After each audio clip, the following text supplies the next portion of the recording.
జోష్న సూరజ్ పెళ్లి చేసి తీసుకువచ్చిన మాలినికి దిమ్మ తిరిగే షాక్ ఇచ్చిన దశరథ్, సుమిత్ర, దీపక్, కార్తిక్. అసలు ఇదంతా ఎలా జరిగిందనేది వీడియోని స్కిప్ చేయకుండా చివరి వరకు చూడండి. కార్తిక్, దీపం అప్కమింగ్ ఎపిసోడ్స్ లో ఏం జరగబోతుందో ముందుగా తెలుసుకోవాలి అనుకుంటే కింద కనిపిస్తున్న హైప్ బటన్ మీద క్లిక్ చేసి కామెంట్ లో ఎస్ అని టైప్ చేయండి. వీడియోని లైక్ చేసి ఛానల్ ని సబ్స్క్రైబ్ చేసుకుని పక్కనే ఉన్న బెల్ సింబల్లో ఆల్ పై క్లిక్ చేయండి. జోష్న నిజ స్వరూపం సుమిత్ర, శివన్నారాయణ తెలుసుకోవాలని మీరు కూడా కోరుకుంటే కామెంట్లో జోష్న అని టైప్ చేయండి. ఇంకా పారిజాతం జోష్నను తీసుకుని ఇంటి నుంచి వెళ్ళిపోయింది కదా, అదే మాలిని వాళ్ళ ఇంటి నుంచి వెళ్ళింది కదా, మాలిని ఆలోచిస్తూ ఉంటుంది. ఇంకిక్కడ జోష్న పారిజాతం ఇద్దరు రెడ్ హ్యాండెడ్గా శివన్నారాయణకి దొరికిపోయిన తర్వాత ఆ ఉంగరం చూసిన తర్వాత ఇంకా సూరజ్కైతే అనుమానం స్టార్ట్ అవుతుంది. ఖచ్చితంగా సూరజ్ పారిజాతం చేతిలో ఉంగరం చూశాడు కదా, ఉంగరం చూడడంతో ఈ ఉంగరాన్ని నేను ఎక్కడ చూశాను అని జ్ఞాపకం తెచ్చుకుంటాడు. ఆ రోజు చెఫ్ కాంపిటీషన్ జరుగుతున్న సమయంలో మాలిని పాడేసుకుంటే ఉంగరం తీసి మాలినికి ఇచ్చాడు కదా, ఆ రింగే కదా ఇది అని చెప్పి గుర్తు చేసుకుని, బ్రో వీళ్ళు ఎక్కడికి వెళ్లారో నాకు తెలుసు అని చెప్పి కార్తిక్ చెవులో ఊదుతూ ఉంటాడు. ఏంటి బ్రో ఏమంటున్నావు అనగానే, అవును జోష్న పారిజాతం గారు ఇద్దరు ఒకే చోటకి వెళ్లారు బ్రో, అది ఎక్కడికో ఏంటో నాకు క్లియర్గా తెలుసు అని చెప్పనగానే, ఎక్కడికి వెళ్ళారు అనగానే ఆ మాలిని గారి ఇంటికి అని చెప్పనేసరికి ఒక్కసారిగా శివన్నారాయణ ఆ మాటలు విని, ఏమంటున్నావు సూరజ్ అని చెప్పనగానే, నేనేమనలేదు సార్ అనగానే, నువ్వు అబద్ధం చెప్పవన్న విషయం నాకు తెలుసు. ఇప్పుడు నువ్వు కార్తీక్తో జోష్న పారిజాతం గారు ఎక్కడికి వెళ్లారో అన్న విషయం నాకు తెలుసు అని చెప్పావు.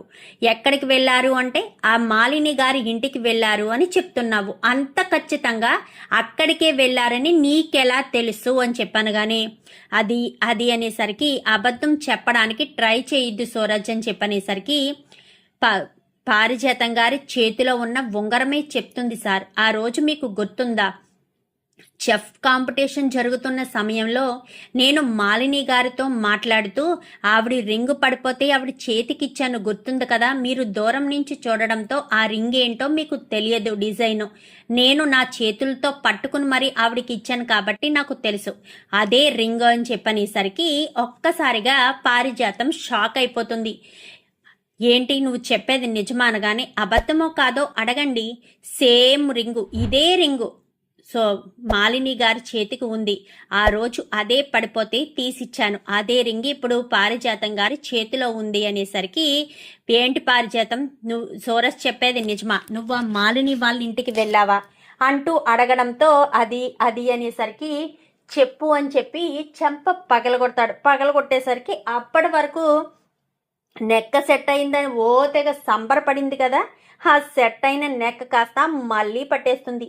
ఏంటి పారు నెక్క మళ్ళీ పట్టేసినట్టుందేంటి, ఆ చేతిలో ఉన్న బెల్ట్ ఇంకా ఆలస్యం ఎందుకు, ఆ చేతిలో ఉన్న బెల్ట్ని పెట్టేసుకో, ఇప్పటి వరకు స్ట్రైట్గా చూసేదానివి ఇక మీద నుంచి అన్నీ లెఫ్టే చూస్తావు అని చెప్పనేసరికి, అది కాదండి అనగాని, చెప్పు నువ్వు వెళ్ళావా లేదా అని చెప్పాను కానీ అది అనేసరికి, ఇప్పుడు నువ్వు వెళ్ళావా లేదన్న విషయం చెప్పలేదే అనుకో, నిజం తెలుసుకుంటాను, సీసీ కెమెరాలన్నీ చెక్ చేసి నువ్వు జోష్న ఎక్కడికి వెళ్ళారన్న విషయం నాకు తెలుసుకోవడానికి క్షణకాలం పట్టదు, ఎప్పటి నుంచి కొన్ని గంటలు వెయిట్ చేస్తే మీరు ఆ ఇంటికి వెళ్ళింది ప్రూఫ్తో సహా నా చేతిలోకి వచ్చి పడుతుంది, ఆ తర్వాత నా నిర్ణయం నీ ఊహకు కూడా అందదు పారిజాతం, తర్వాత నీ ఇష్టం అని చెప్పనేసరికి,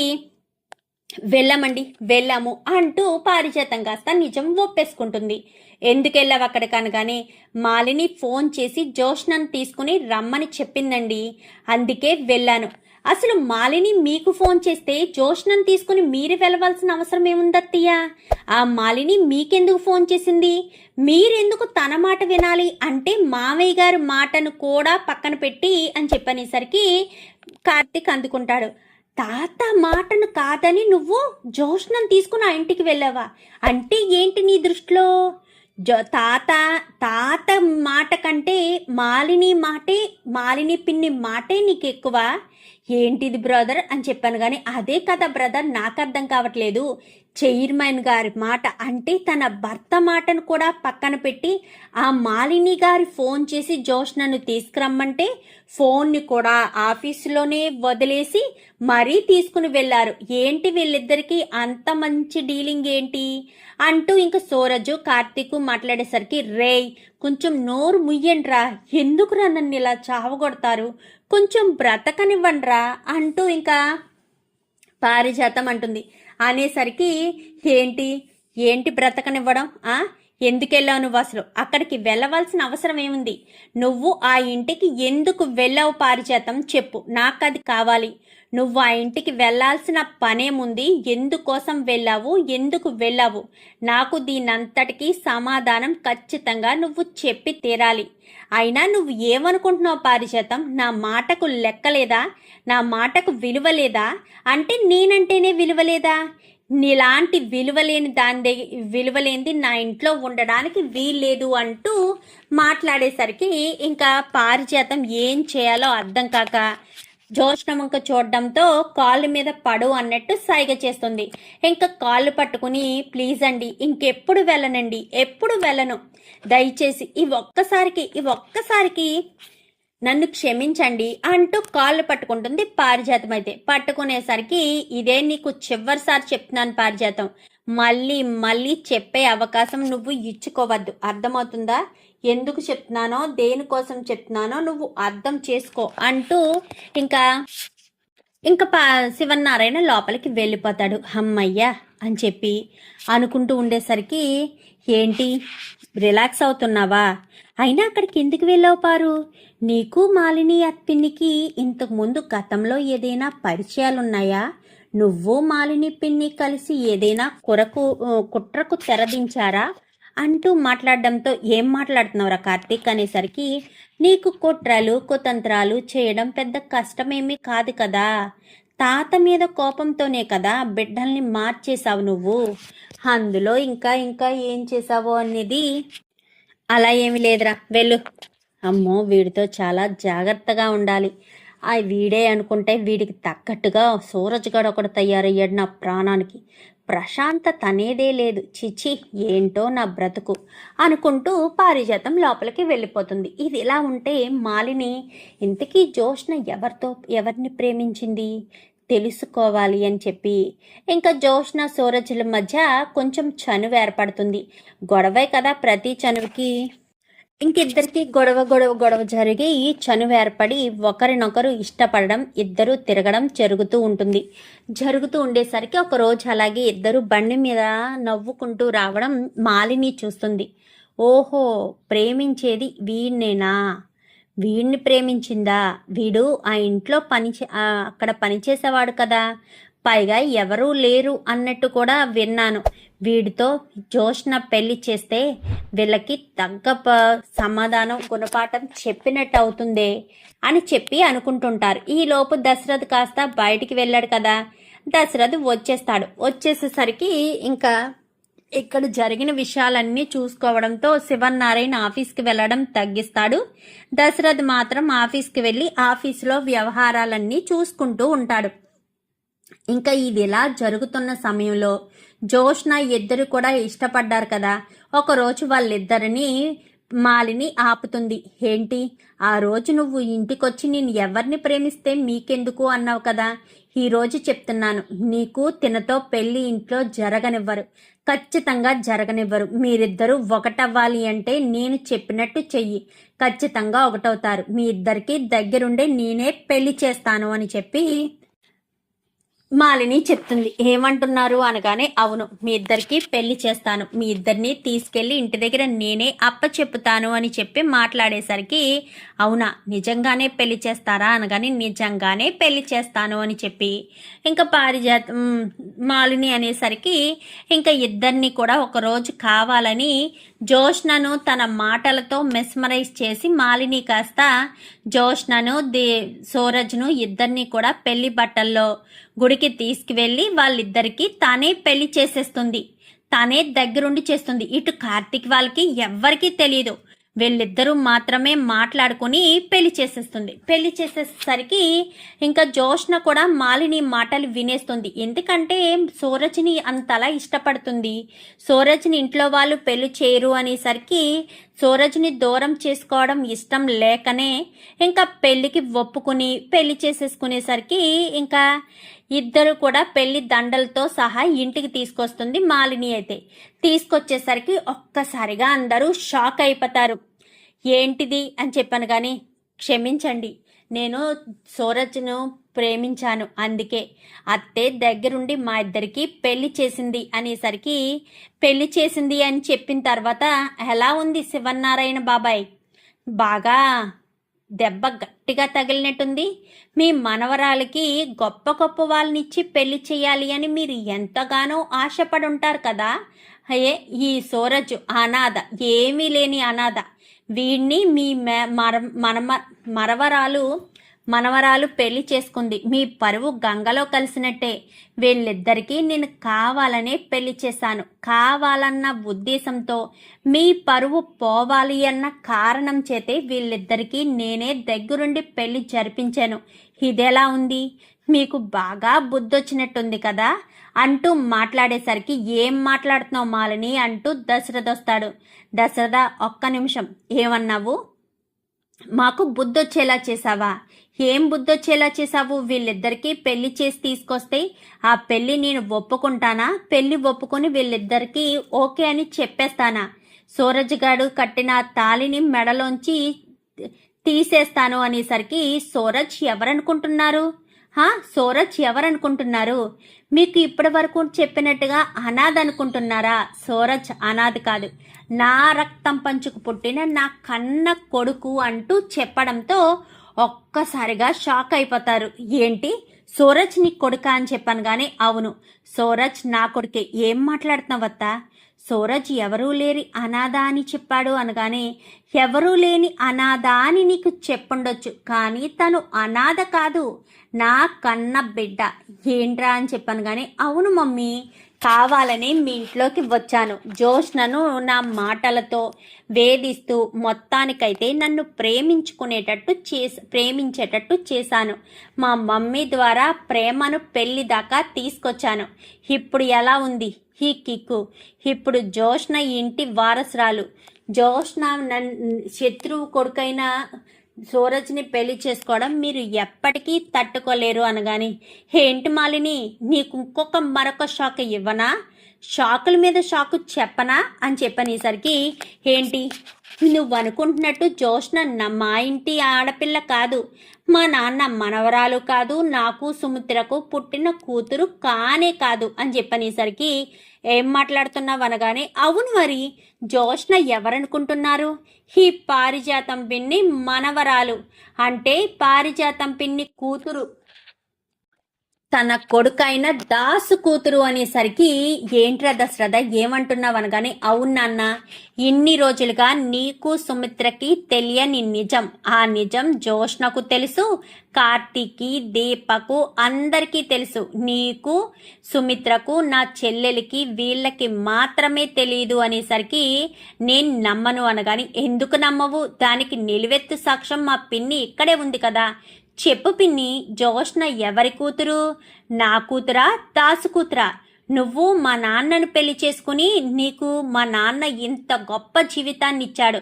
ఒక పని మనిషి స్థానంలోంచి ఈ ఇంటి యజమానురాలు స్థానం ఇచ్చినా, కుక్క బుద్ధి చూపించుకోలేనట్టుగా సింహాసనం ఎక్కించిన తన బుద్ధి ఏంటో బయట పెట్టింది అన్నట్టు నువ్వు నీ బుద్ధిని బయట పెట్టే కదా మా నాన్న నిన్ను భార్యగా చూడలేదు అన్న ఉద్దేశంతోనే కదా నువ్వు ఏకంగా బిడ్డల్ని మార్చేశావు. నీ కొడుకు అయిన దాసు కూతుర్ని తీసుకొచ్చి నా కన్న బిడ్డలా చేసి నా కన్న బిడ్డని రోడ్ల మీద పడేశావు అని చెప్పనేసరికి ఒక్కసారిగా శివనారాయణ షాక్ అవుతాడు. ఏం మాట్లాడుతున్నావురా అని చెప్పాను కానీ, అవును నాన్న, వీటన్నిటికీ ప్రత్యక్ష సాక్షి దాసే నాకు స్వయంగా చెప్పాడు. దాసే ఈ నిజాన్ని జోష్నకు కూడా చెప్పాడు. జోష్న కూడా నమ్మి ఈ విషయం తెలుసుకుని ఏకంగా దాసు ప్రాణాలే తీయడానికి చూసింది. నువ్వు ఏ కొడుకు బాగుండాలి అని నువ్వు ఇదంతా చేశావో ఆ కొడుకు జీవితమే నాశనం అయ్యేటట్టు చేసింది జోష్న పిన్ని. ఎందుకు అనుకుంటున్నావు? జోష్నే దాసును తల మీద కొట్టి దాసుకి ప్రాబ్లం వచ్చేటట్టు చేసింది అంటూ మాట్లాడేసరికి ఏం మాట్లాడుతున్నావురా కార్తి, ఏం మాట్లాడుతున్నావు అని చెప్పాను కానీ ఏం మాట్లాడడం ఏంటి? నువ్వు తెలుసుకోలేకపోయావంతే. ఎందుకు తెలుసుకోవు? ఖచ్చితంగా తెలుసుకో. దాసును తల మీద కొట్టింది జోష్నే పిన్ని, ఆ విషయం నీకు తెలియదు అంటూ చెప్పేసేసరికి ఇంకా మొత్తం విషయాలన్నీ కూడా చెప్పి, మరి మన బిడ్డ ఎవరండి, మన బిడ్డ ఎవరు దాసు చెప్పాడా అనగానే, ఎవరనుకుంటున్నావు దీప, ఎవరనుకుంటున్నావు సుమిత్ర, మన బిడ్డ కార్తీక్ భార్య. చిన్నప్పుడు నా పిల్లలు చిన్నప్పుడు నా చెల్లెలు నాతో దగ్గర మాట తీసుకుంది గుర్తుందా? నీ కూతుర్నే నా ఇంటి కోడలుగా చేసుకుంటానన్నయ్య అని చెప్పి అదే దేవుడు నిజం చేశాడు. కార్తీకు దీపను పెళ్లి చేసుకునేటట్టు చేశాడు. జోష్న నా కూతురు కాదు కాబట్టి ఎన్నిసార్లు జోష్నతో పెళ్లి చెయ్యాలనుకున్నా జోష్నను కార్తీక్ పెళ్లి చేసుకోలేదు. అనుకోని టైంలో అనుకోని నిర్ణయం తీసుకుని కార్తీక్ దీప మెడలో తాళి కట్టి తన భార్యను చేసుకున్నాడు. ఇద్దరు సంతోషంగా ఉన్నారు. ఎందుకంటే దీపే మన ఇంటి వారసురాలు అన్న విషయం కార్తీక్కి దీపకు ఇద్దరికీ కూడా తెలుసు. మరి అంత చదువుకొని కార్తీకు దీప ఇక్కడెందుకే ఉంటున్నారో నువ్వు ఏ రోజైనా ఆలోచించావా సుమిత్ర? ఎందుకంటే చిన్నప్పటి నుంచి తన తల్లిదండ్రుల దగ్గర పెరగని దీప తన తల్లిదండ్రులకు సేవ చేసుకోవాలి అన్న ఒకే ఒక్క కారణం చేతే ఈ ఇంటి పని మనిషిగా వంట మనిషిగా ఇంట్లో ఉంది. అంత చదువుకున్న నా మేనల్లుడు భార్య చెప్పిన మాటకి ఇంటి పని మనిషి ఈ ఇంటి డ్రైవర్గా మారాడు అంటూ చెప్పేసరికి ఒక్కసారిగా శివన్నారాయణ ఇంకా సుమిత్ర షాక్ అయిపోతారు. నమ్మలేకపోతున్నాను అని చెప్పాను కానీ నమ్మినా నమ్మకపోయినా అదే నిజం. ఎందుకంటే నిజం మనం ఎప్పుడూ నమ్మశక్యంగా అనిపించదు కాబట్టి. ఇప్పుడు చెప్పు మాలిని, జోష్న ఎవరి కూతురు? ఈ ఇంటి పని మనిషి మనవరాలు ఒక రకంగా చెప్పాలంటే. ఎందుకంటే పారిజాతం పిన్ని మా నాన్న జీవితంలోకి రాకముందు ఈ ఇంటి పని మనిషిగానే ఉండేది. అర్థమవుతుందా? ఆయన దాసు భార్య కూడా ఇంట్లో పనిచేసే మనిషే. అది జోష్న స్థాయి. జోష్న నా ఇంటి వారసురాలని పెళ్లి చేసేసుకున్నానని కోడలుగా చేసేసుకున్నానని తెగ సంబరపడిపోతూ నా ఇంటి గౌరవాన్ని మంట కలిపాను అని చెప్పి తెగ సంబరపడిపోతున్నావేమో. నా ఇంటి సాంప్రదాయాన్ని నా ఇంటి పరువుని నువ్వు మంట కలపలేదు. నువ్వే ఇన్ని రోజులకి ఈ నిజం ఎలా బయట పెట్టాలా అని ఆలోచిస్తుంటే నీ వల్ల మంచి మార్గం దొరికింది. దీప మన కూతురు సుమిత్ర. అందుకే నువ్వు ఎంత అసహించుకున్నా నీ చుట్టూనే తిరిగింది. నీ ప్రేమ కోసం తల్లడిల్లిపోయింది. నీ ప్రేమ కావాలని ఎంతగానో తప్పించిపోయింది. అది దీప అంటే. దీప మన ఇంటి వారసురాలు. అందుకే ఎక్కడా దీప మన ఇంటి వారసురాలన్నట్టే ప్రతి ఆలోచన ప్రతి నడవడిక అన్నీ మనలానే ఉంటాయి. జోష్న ఏమన్నా మన ఇంటి వారసురాలా? మన రక్తమా తనలో ప్రవహించేది? అందులో ప్రవహించేది ఆ పిన్ని రక్తం. పిన్ని కుట్రలు కుతంత్రాలు మోసాలు ఒకటా రెండా? నా మీద హత్యా ప్రయత్నం చేసింది జోష్నే. దీప మీద హత్యా ప్రయత్నం చేయించింది జోష్నే.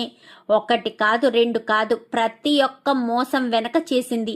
జోష్న మరొక పెద్ద తప్పు ఏం చేసింది తెలుసా? కోట్ల డబ్బు కంపెనీ డబ్బుని వేరే చోటకి బదిలీ కూడా చేసింది. ఆ డబ్బంతా తను ముందు చూపు కోసం తను ఇంటి వారసురాలు కాదు అన్న విషయం బయటపడ్డ రోజు తన బ్రతుకేంటో తన పరిస్థితి ఏంటో తనకు తెలుసు కాబట్టి ఆ పరిస్థితి డబ్బుతో కప్పిపుచ్చొచ్చు అన్న ఒకే ఒక్క కారణం చేత తను బినామీ పేర్లతో డబ్బులు మొత్తం బయటికి వచ్చేటట్టు చేసి డబ్బు మొత్తాన్ని కూడా తను కావాలని పక్కదారి పట్టించి తను లైఫ్ని చూసుకోవాలనుకుంది జోష్న. అది జోష్న మెంటాలిటీ. ఇప్పుడు చెప్పు మాలిని, పెళ్లి చేసుకున్నది ఎవరు? నీ కొడుక్కిచ్చి పెళ్లి చేసింది ఎవరు? ఆఫ్టర్ ఆల్ పని మనిషి కూతుర్ని చేసుకుని గొప్పగా చెప్తున్నావా? తీసుకెళ్ళు, పని మనిషి కూతుర్నే కదా చేశావు, తీసుకెళ్ళి నీ దగ్గరే పెట్టుకో నీ మేనకోడల్ని అని చెప్పనేసరికి దెబ్బ కొట్టావనుకో. జోష్నకి విషయం తెలుసాను కానీ ఎందుకు తెలియదు, జోష్నకు బాగా తెలుసు, ఈ విషయాలన్నీ జోష్నకు తెలుసు. కానీ జోష్న ఈ విషయం అంతా కూడా నీ దగ్గర దాచిపెట్టి అబద్ధం చెప్పి మోసం చేసింది. లేదంటే జోష్న నిజం ఎందుకు చెప్తుంది? నిజం చెప్పుంటే నువ్వు పెళ్లి చేయడానికి ఒప్పుకునేదానివి కాదు కదా. సో అందుకే ఇలా అబద్ధం చెప్పింది అంటూ మాట్లాడేసరికి నమ్మలేకపోతున్నాను. నాకు ఇదంతా చాలా ఆశ్చర్యంగా అనిపిస్తుంది. నీకు ఆశ్చర్యంగానే అనిపించవచ్చు, కానీ జోష్ని ఇదంతా ముందుగానే ఊహించింది, నమ్మింది కూడా అంటూ చెప్పేసేసరికి ఒక్కసారిగా ఇదంతా నిజమా అనుకుంటూ పదండి అని ఇంకెందుకు లేటు ఇక్కడి నుంచి వెళ్దామని సూరజు జోష్నను వదిలేసి వెళ్తుంటే, ఏంటి నన్ను వదిలేసి వెళ్తే చూస్తూ ఊరుకుంటాననుకున్నావా? నేను ఇవన్నీ ఆలోచించే పెళ్లి చేసుకుంటాను అని మీరు అన్నప్పుడు సరే అని వెనక ముందు ఆడకుండా నాకు భవిష్యత్తు ఉంటుంది అన్న ఉద్దేశంతోనే నేను ఇలా చేశాను. లేదంటే నాకేం అవసరం? మీరు పెళ్లి చేసుకుంటాను అనగానే వెనక ముందు ఆలోచించుకోకుండానే పెళ్లి చేసుకోవడానికి సిద్ధపడిపోయానా? నాకు కుటుంబం లేకపోయినా ఈ కుటుంబంతో అయినా సరే సంతోషంగా ఉండొచ్చు, ఇక్కడ లైఫ్ పోయినా ఆ లైఫ్తో హ్యాపీగా ఉండొచ్చు అని నేను ఆలోచించాను కాబట్టే నేను అక్కడికి వచ్చాను, నిన్ను పెళ్లి చేసుకున్నాను అని చెప్పి ఇంకా మాట్లాడుతాను. నాకు మరొక విషయం కూడా తెలుసు, మీ ఇద్దరు తల్లి కొడుకులన్న విషయం నాకు ముందే తెలిసే నేను నిన్ను ప్రేమించినట్టు నటించి మీ అమ్మే నన్ను పెళ్లికి సిద్ధపడేటట్టుగా, పెళ్లి చేసుకోమని అడిగేటట్టుగా ప్రతి ఒక్కటి నేను అనుకున్న దాన్ని బట్టే జరిగింది. ఇంత జరిగేటట్టు ప్లాన్ చేసిన దాన్ని నన్ను వదిలేసి వెళ్ళిపోతుంటే చూస్తూ ఎలా ఊరుకుంటాను? భోగభాగ్యాలు అనుభవించాలి అన్న ఉద్దేశంతోనే కదా నేను ఆ ఇంటికి కోడలయ్యింది. పదండి అని చెప్పి ఇంకా జోష్న కూడా వాళ్ళిద్దరికి షాక్ ఇచ్చేసరికి ఇంకా వాళ్ళిద్దరూ అటు తిరిగి మనం వెదవలమయ్యామేంటి మమ్మీ? జోష్నను ఒక ఆట ఆడుకోవచ్చు, జోష్నను అడ్డు పెట్టుకున్న కుటుంబాన్ని అల్లాడించవచ్చు అనుకుంటే ఏకంగా జోష్నే మనకు దిమ్మ తిరిగే షాక్ ఇచ్చిందేంటి? మనిద్దరం తల్లి కొడుకులు అన్న విషయం ముందే తెలిసి ఇదంతా ప్లాన్ చేసిందంట. నమ్మలేకపోతున్నాను. అమ్మో, జోష్నను చాలా తక్కువ అంచనా వేశాను. నేనే తెలివైన వాడంటే నాకైనా తెలివైంది జోష్న అంటూ సూరజ్ అనేసరికి ఇంకేం చేస్తాంరా, ఏం చేయగలము?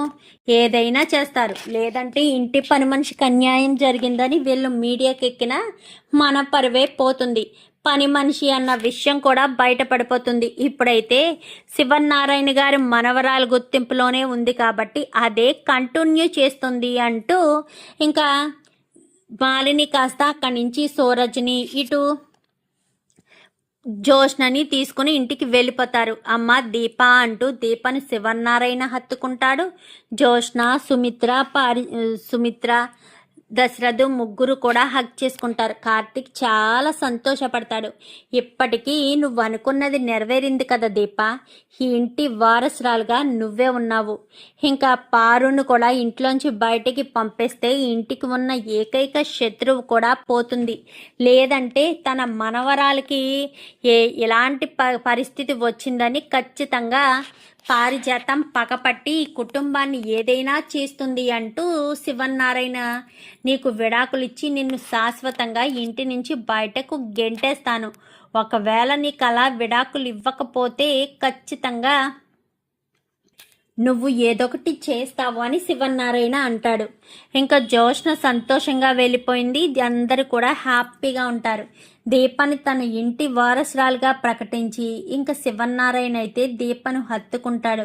హత్తుకునేసరికి కార్తీక్ అయితే ఇలాంటి సంతోషం దీప మొహంలో చూడాలని ఎన్నో రోజులకి ఎదురు చూస్తున్నాను. బిడ్డ భూమి మీద పడే సమయానికి నిజం చెప్దామనుకున్నాను. ఈలోపే నిజం బయటపడింది. ఏ క్షణాన్ని ఎప్పుడు ఏం బయటపడాలో, ఏది నిజం బయట పడితే బాగుంటుందో అన్నీ ఆ భగవంతుడికి తెలుసు అని చెప్పి ఇంకా కార్తిక్ కాస్త అనుకుంటాడు. చూద్దాం మరి రాబోయే ఎపిసోడ్స్లో ఇలాగే జరగాలని మీరు కూడా కోరుకుంటే కామెంట్లో ఎస్ అని టైప్ చేయండి. Thank you for watching.